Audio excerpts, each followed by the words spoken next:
Bon matin à tous et bienvenue à ce café matinal. Pendant la période estivale, nous sommes à 3 cafés matinales par semaine, le lundi, le mercredi, aujourd'hui et les vendredis. Et comme depuis le début de cette période de pandémie où le Seigneur a mis sur mon cœur, accompagne mon peuple dans la parole et dans la prière.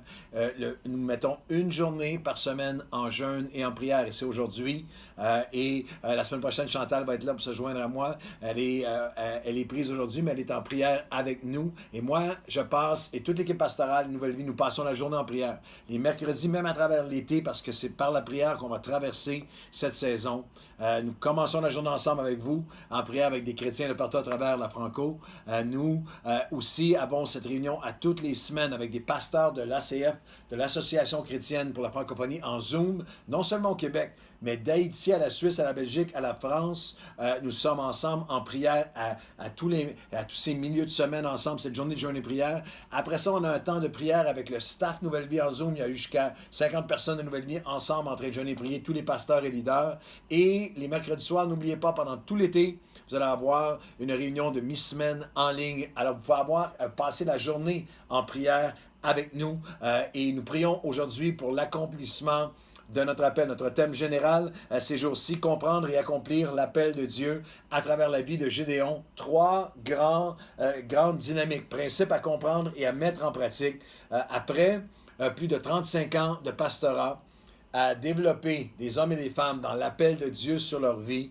Ce modèle de Gédéon est particulièrement pertinent, pratique pour nous, parce qu'il nous rappelle trois dynamiques. La première, c'est la perspective et la réponse de notre appel. Que notre appel n'est jamais passif, il est actif. Le Seigneur lui a dit, va avec la force que tu as.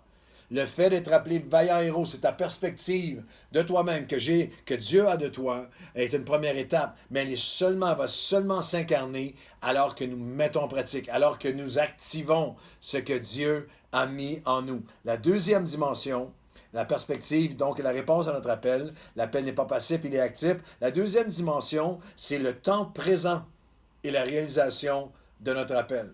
C'est extrêmement important. Parce que depuis toutes ces années, toutes ces conférences de pasteurs, j'ai été face à face avec plusieurs dizaines de milliers de pasteurs dans différentes conférences. Et il y a une constante partout à travers le monde. Moi, j'ai eu le privilège d'apporter la parole à des pasteurs, des leaders qui ont un appel de Dieu sur leur vie dans 55 pays du monde. Et cette constante, elle est là partout. Elle est là de Gédéon à nous aujourd'hui et partout à travers le monde. Cette tendance à laisser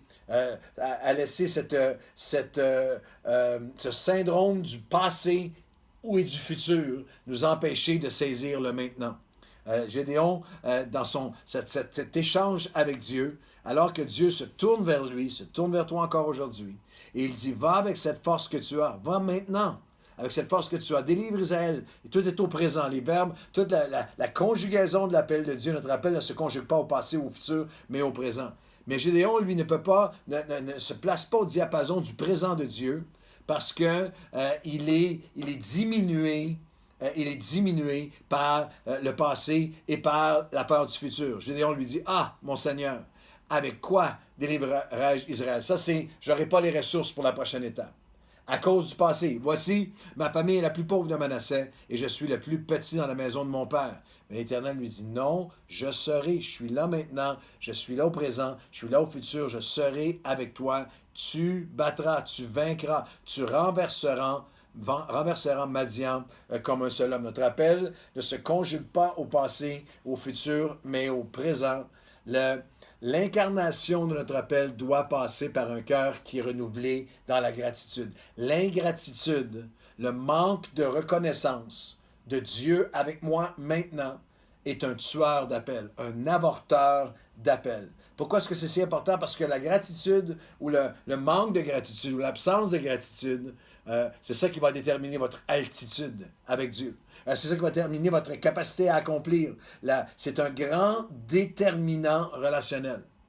Le cœur qui est dans l'action de grâce, le cœur qui est reconnaissant, qui apprend à dire merci, qui est reconnaissant que la gratitude, c'est un déterminant relationnel dans un couple, dans un mariage, des parents envers les enfants, en tant qu'enfants par la suite, ados et adultes envers nos parents, envers des gens dans notre milieu de travail, les gens autour de nous, les gens ingrats sont repoussants. Les gens ingrats, l'ingratitude nous rend désagréables, difficile, peut conduire à tellement de choses. Conduit certainement à un aveuglement, à un endurcissement, à une impatience, à un cynisme. Et la gratitude, elle qui est aujourd'hui, au présent, hier était hier et demain sera demain, mais en ce moment, aujourd'hui, voici ce que Dieu me donne. La gratitude nous permet de conjuguer notre appel au présent et de déchirer les bilans d'échecs passés. D'impossibilité, de désespoir passé, ou d'inquiétude, ou de panique pour le futur. C'est quelque chose qui est tellement présent. Il y a, et pour moi, après plus de 35 ans, 36 ans de pastorat, il y a vraiment, et plus les années passent, plus il y a ce besoin de renouveler que Dieu est maintenant le Dieu du présent. Je ne veux pas me reposer sur mes échecs passés ou mes exploits passés. Je dois saisir ce que Dieu a pour moi aujourd'hui, activer mon appel, le conjuguer au maintenant. C'est une question importante. Est-ce que tu te reposes ou tu t'es endormi ou est-ce que tu retiens, tu es retenu par le passé?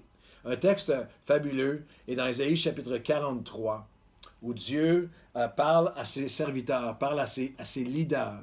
Il parle à son peuple. Il rappelle les grandes choses qu'il a fait. Ainsi parle l'Éternel. Ésaïe 43, verset 14, aller jusqu'à 23. Et ainsi parle l'Éternel, votre Rédempteur, celui qui a mis les ennemis en fuite, l'a frayé dans la mer un chemin, dans les eaux puissantes un sentier, verset 17 d'Ésaïe 43. Il a mis en campagne des chars et des chevaux, une armée de vaillants guerriers, soudain couchés ensemble pour ne plus se relever. C'est la traversée de la mer Rouge. Il y a un glorieux passé qui est là, mais il leur dit, ne pensez plus, ne retenez plus, ne vous limitez plus, verset 18 d'Ésaïe 43, aux événements passés, et ne soyez pas retenus par ce qui est ancien. Voici, je vais faire une chose nouvelle sur le point d'arriver. C'est ce que Dieu a dit à Gédéon. C'est maintenant. Je vais être avec toi. Maintenant, tu vas renverser. Sur le point d'arriver. L'appel de Dieu est accompli par des gens qui n'arrêtent jamais de marcher avec ce sens qu'il y a quelque chose de Dieu qui est sur le point d'arriver. Pour mon fils, pour ma fille, pour mes enfants, pour ma famille, pour mon travail, pour ma carrière, pour mon ministère, ensemble comme Église, pour notre Église, il y a quelque chose qui est sur le point d'arriver. Il est le Dieu toujours sur le point d'arriver. La miséricorde de Dieu qui se renouvelle à chaque jour.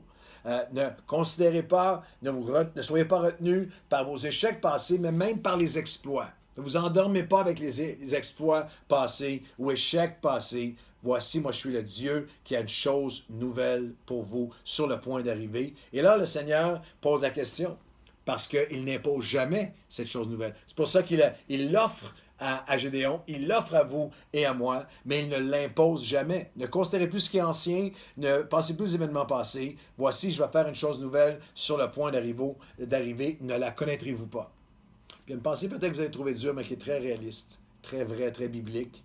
Dieu va accomplir sa chose nouvelle, il va le faire avec vous ou sans vous. Il va se trouver quelqu'un. C'est pour ça qu'il dit, je vais le faire, mais toi, est-ce que tu es prêt à la connaître?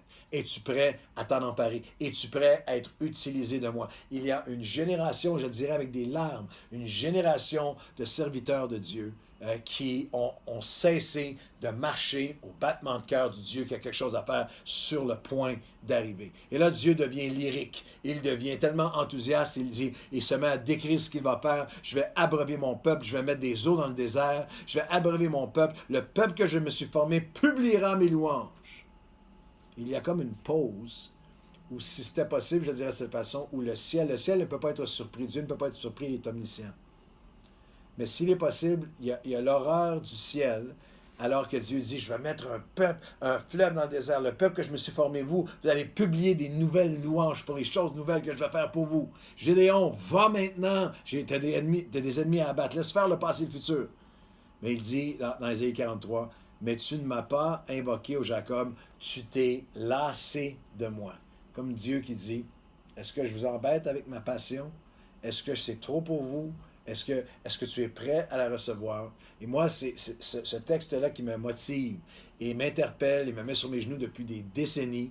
Ne faillit jamais à m'amener à un endroit de sainte crainte et de tremblement devant Dieu, de dire, Seigneur, est-ce que je suis devenu un empêchement? Est-ce que je suis devenu celui qui empêche les choses nouvelles de s'accomplir? Est-ce que je me suis lassé de toi? Est-ce que je me suis usé? Est-ce que je t'évoque encore en cette journée de jeûne et de prière?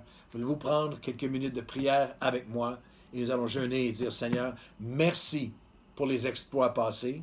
Merci pour ta fidélité même à travers les échecs et les épreuves passées.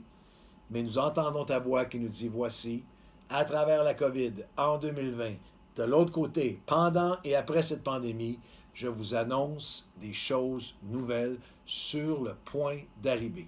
Dans ta vie, dans ton cœur, dans ton couple, dans tes enfants, dans ta famille, dans ton église, dans ton ministère, ta carrière, dans ta nation.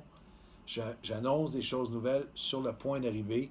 Et maintenant, la question, Seigneur, tu nous la poses. Est-ce que nous allons les connaître? Est-ce que nous allons nous y donner, nous y abandonner? Est-ce que nous allons les rechercher, les poursuivre? Seigneur, mon Dieu, tu veux mettre encore des chemins dans le désert. Tu veux mettre des fontaines dans les lieux arides. Le peuple que tu t'es formé, nous sommes appelés à publier des louanges nouvelles pour les choses nouvelles que tu as pour nous aujourd'hui. Alors aujourd'hui, Seigneur, pardon si nous nous sommes lassés de toi, pardon si nous avons cessé de t'invoquer, mais trouve en nous aujourd'hui, nous voici, nous sommes là partout en francophonie, et nous te disons, Seigneur, nous entendons ta voix, ce que tu as dit à Gédéon, tu le dis à nous, nous disons, notre appel ne se conjugue pas au passé ou au futur, mais au présent.